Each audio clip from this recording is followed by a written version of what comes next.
satu peran penting manajemen sumber daya manusia dalam proses rekrutmen adalah bagaimana mencari kandidat terbaik yang dapat memberikan kontribusi yang tepat sesuai dengan kebutuhan perusahaan.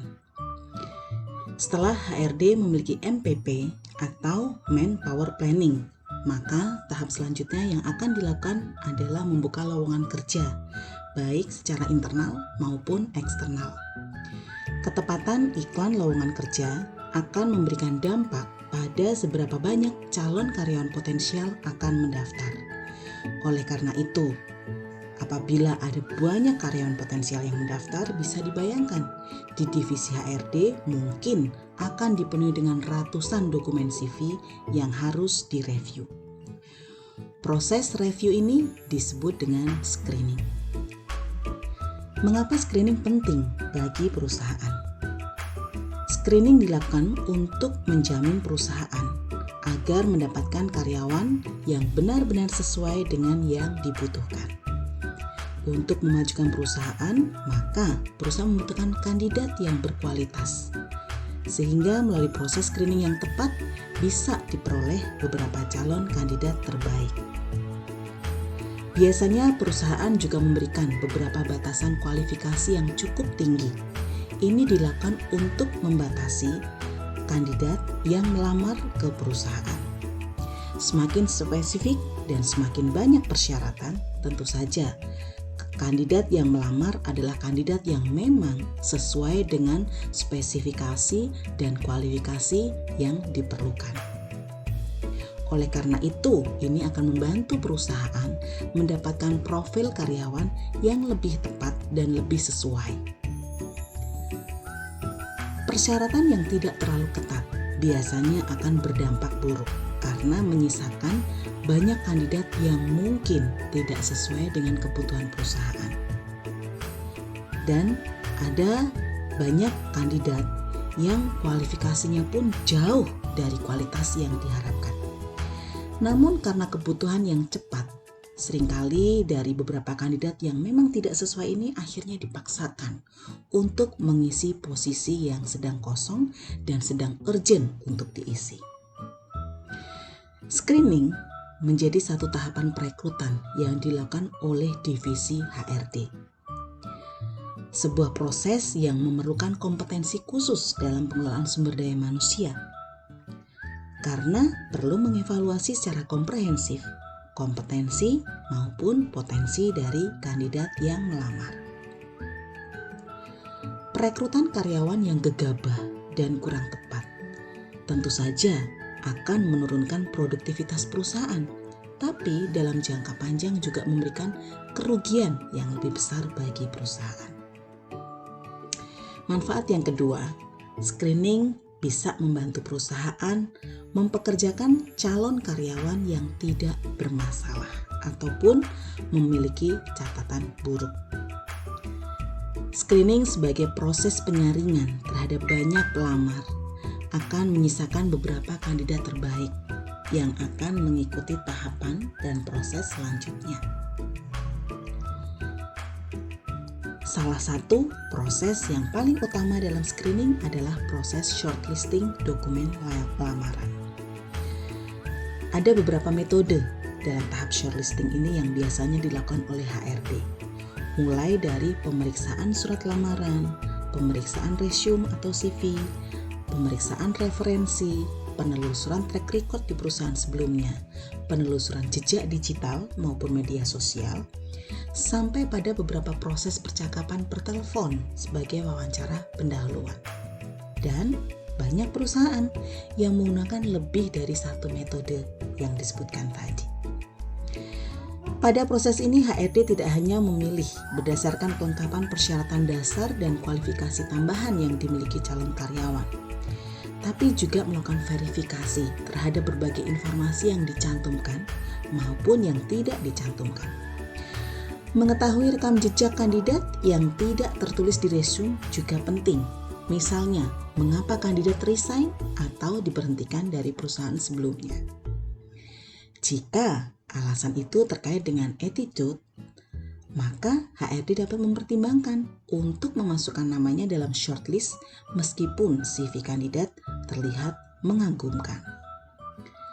Kejelian dalam tahap ini sangat penting untuk memastikan bahwa kandidat memberikan informasi yang sesungguhnya dan tidak melakukan manipulasi data maupun manipulasi informasi yang nantinya akan merugikan perusahaan. Salah satu kebiasaan umum yang juga sering dilakukan oleh beberapa HRD adalah meminta pengecekan catatan kriminal melalui surat keterangan catatan kriminal dari kepolisian yang harus dilampirkan sebagai salah satu syarat dalam melamar pekerjaan. Selain itu, HRD juga biasanya melakukan reference check dari atasan maupun rekan kerja dari kandidat sebelumnya. Terlihat sepele tapi penting, karena memang ada beberapa situasi yang sangat memungkinkan terjadi dan dialami oleh kandidat pada saat melamar yang harus dipahami oleh HRD. Terdesaknya kebutuhan untuk memperoleh pekerjaan seringkali membuat orang merasa perlu untuk terlihat sangat baik dalam dokumen, tanpa mempertimbangkan akibat dari ketidakjujurannya. Beberapa manipulasi dilakukan sengaja maupun tidak sengaja. Contohnya, prestasi pekerjaan sebelumnya, alasan berhenti atau diberhentikan dari perusahaan sebelumnya, jabatan, bahkan ada yang memanipulasi latar belakang pendidikan. Oleh karena itu, kompetensi HRD dalam proses screening menjadi penting agar tidak memberikan kesempatan untuk melakukan sebuah kecurangan. Dampak dari kecurangan yang terjadi pada proses ini bisa berkelanjutan. Tidak hanya terkait dengan performance, namun bisa berdampak besar pada tindakan misalnya korupsi. Oleh karena itu, esensi dari proses screening adalah meminimalisir kerugian-kerugian yang mungkin ditimbulkan di masa yang akan datang.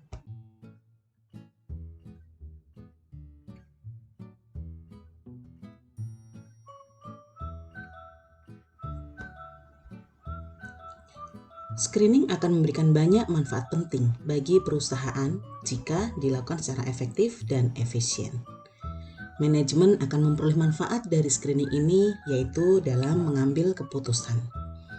Dengan adanya informasi yang lengkap tentang seorang kandidat pada proses screening, maka manajemen akan terbantu memperoleh gambaran yang utuh tentang kandidat tersebut sehingga dapat mengambil keputusan secara cermat untuk memilih atau menolak kandidat dalam proses seleksi. Manfaat selanjutnya adalah manajemen dapat mendapatkan karyawan yang selaras dengan visi maupun budaya perusahaan.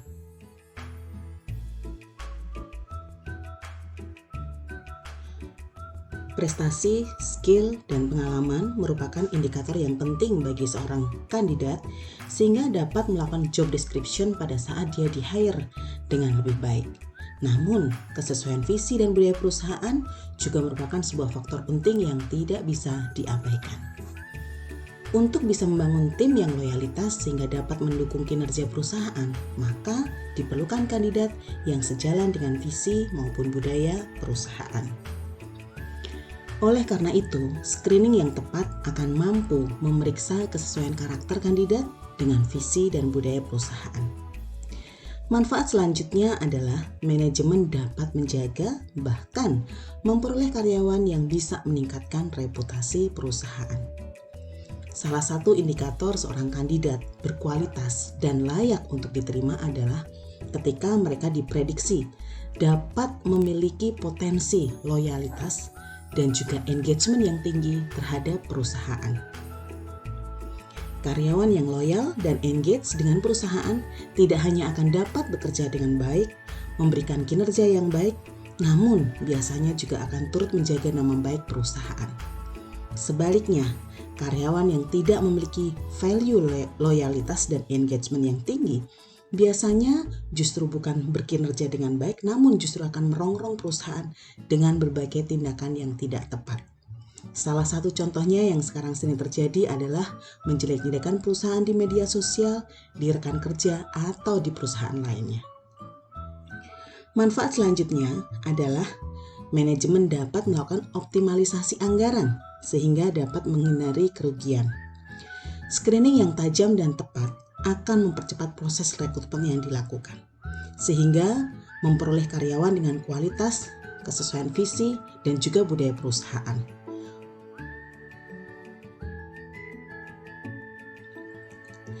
Karyawan yang demikian tentu saja tidak akan mudah untuk berpindah ke perusahaan yang lain. Hal ini menunjukkan bahwa ketepatan proses screening akan membawa pada ketepatan proses rekrutmen sehingga menempatkan orang sesuai dengan tempat dan wadah dan jabatan yang tepat akan membantu perusahaan dalam meminimalisir dampak finansial ataupun kerugian yang kemungkinan akan terjadi di kemudian hari.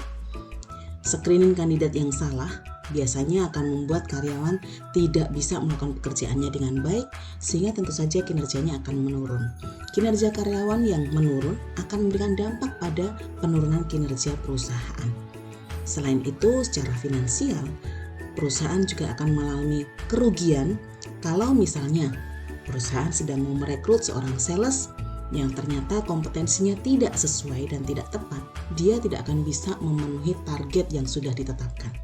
Sehingga kerugian tidak hanya pada kinerja, tapi juga kerugian pada berapa banyak nominal yang tidak bisa tercapai hanya gara-gara kita tidak bisa merekrut karyawan sesuai dengan kompetensi dan potensi yang seharusnya.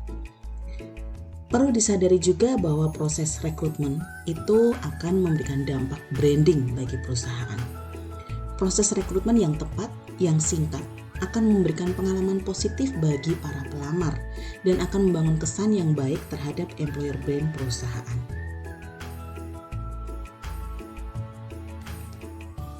Dalam proses ini, ada beberapa teknik yang biasanya digunakan oleh HRD. Yang pertama adalah tes psikologi. Di dalam tes psikologi, ada beragam jenis tes yang biasanya dilakukan oleh perusahaan. Ada yang melakukan tes kemampuan umum untuk melihat kapasitas dari kandidat. Ada yang melakukan tes bakat untuk melihat potensi kandidat.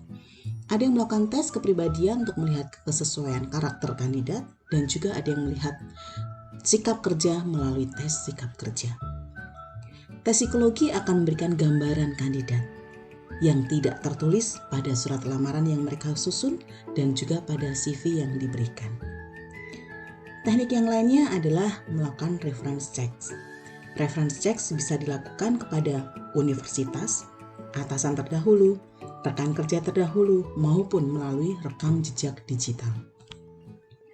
Seringkali beberapa perusahaan melakukan reference check berdasarkan ataupun menggunakan afiliasi dari universitas maupun sekolah kandidat dalam memilih calon karyawan. Beberapa HRD berasumsi bahwa salah satu indikator kandidat berkualitas ditentukan dari mana mereka berasal, yaitu dari perguruan tinggi ataupun universitas papan atas dan bereputasi. Namun demikian, tidak semuanya HRD melakukan proses ini. Ada beberapa yang lebih menekankan pada kompetensi, lebih menekankan pada pengalaman kerja, dan juga potensi yang memang bisa membuat perusahaan berkembang. Teknik yang lainnya adalah dengan melihat kesesuaian indeks prestasi kumulatif. Beberapa perusahaan masih menggunakan indikator IPK dalam proses ini karena mampu melihat kapasitas kandidat apakah termasuk rata-rata, di bawah rata-rata, atau di atas rata-rata. IPK akan menjadi salah satu indikator yang berkaitan dengan berbagai hal yang melibatkan kapasitas karyawan dalam penyelesaian tugas maupun masalah. Biasanya, mereka yang memiliki IPK tinggi diharapkan akan bisa lebih cepat menyelesaikan tugas dengan cara yang smart, demikian juga dalam penyelesaian masalah. Namun demikian, ada berbagai macam ukuran kompleks yang tidak hanya diletakkan pada IPK ini saja. Biasanya ukuran kompleks itu adalah berkaitan dengan kompetensi yang memang melibatkan pengetahuan, pengalaman, dan juga skill dari yang dimiliki oleh kandidat.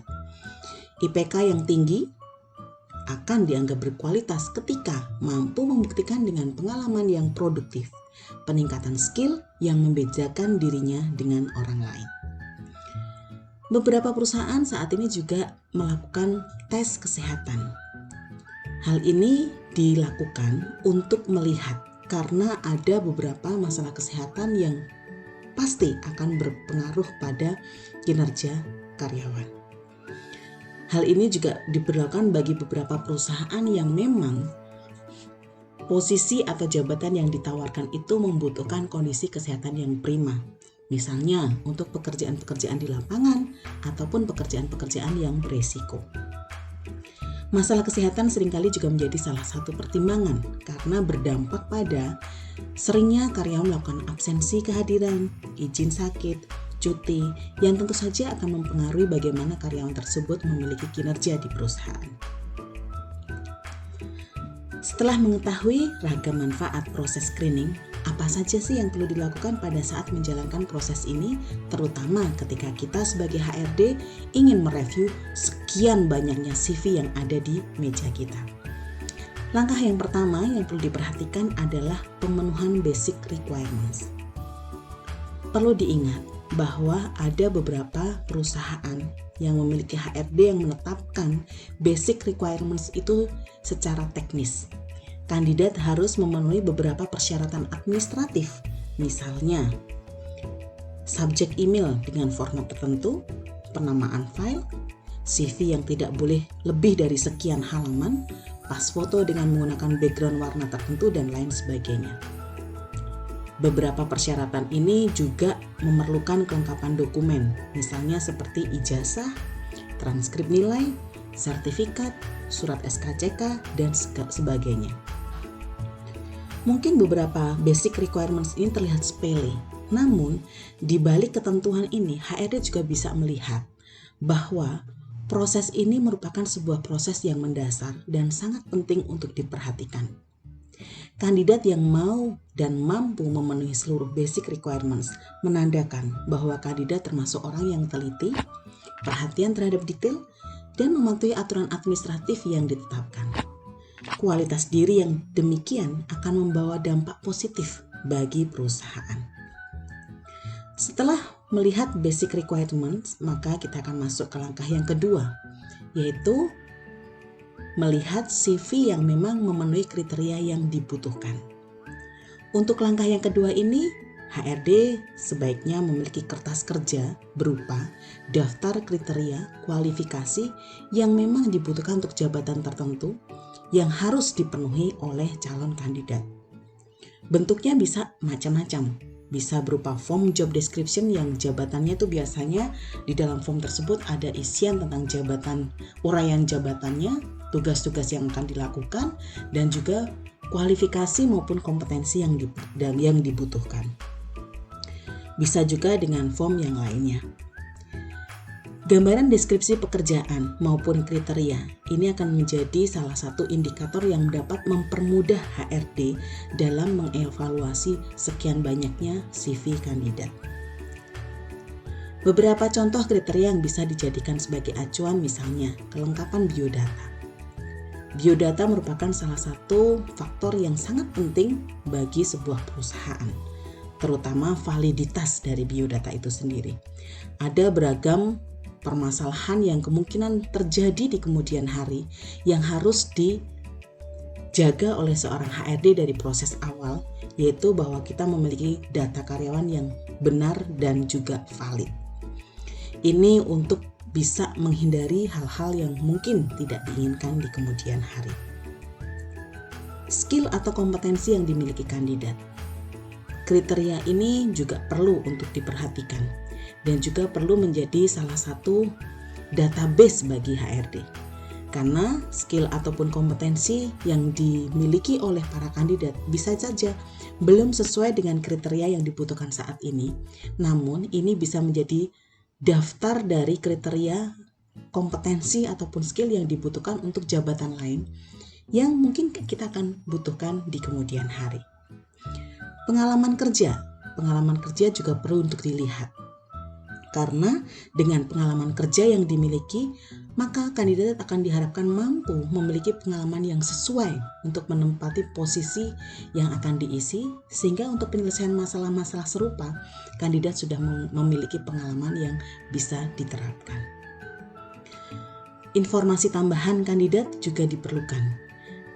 Hal ini penting bagi seorang HRD untuk mengetahui beberapa informasi tambahan sehingga bisa menjadi dasar untuk pengembangan karyawan nantinya. Setelah melakukan pemenuhan kriteria, maka selanjutnya adalah quick screening. Dari data kriteria yang sudah dimiliki, kita bisa melakukan screening dengan cepat dan juga tepat. Sehingga ratusan CV yang masuk, mungkin kita akan bisa melakukan pengecekan setiap CV dengan cara skimming atau membaca sepintas. Tapi karena sudah ada alat kerjanya, maka kita hanya tinggal mencocokkan dengan deskripsi pekerjaan dan indikator yang memang harus dicapai dari daftar tersebut, dan kita dapat memilih dan memilah CV-CV yang memang akan lanjut pada tahap selanjutnya atau gugur pada saat proses screening terjadi. Jangan lupa untuk menyisihkan CV yang tidak cocok dengan kriteria, skill, kompetensi, dan pengalaman yang dibutuhkan saat ini. Karena bisa jadi kita akan membutuhkannya suatu hari nanti. Dengan cara ini, setidaknya tumpukan CV untuk di-screen bisa berkurang. Dan jumlahnya akan menjadi lebih sedikit.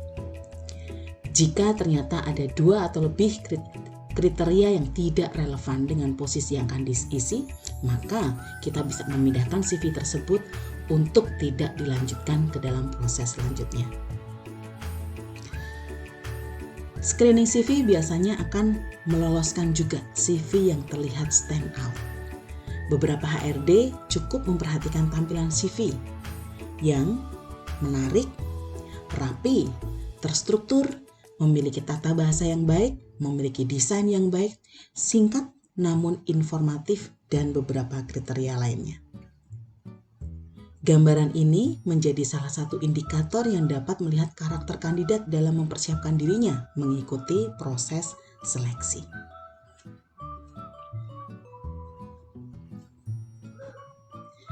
Dengan memahami keseluruhan proses screening, CV ternyata bukanlah hal sepele bagi HRD karena menjadi satu pintu utama untuk memperoleh karyawan yang potensial, karyawan yang tepat dengan posisi yang tepat, sehingga dapat memberikan kontribusi yang optimal bagi perusahaan.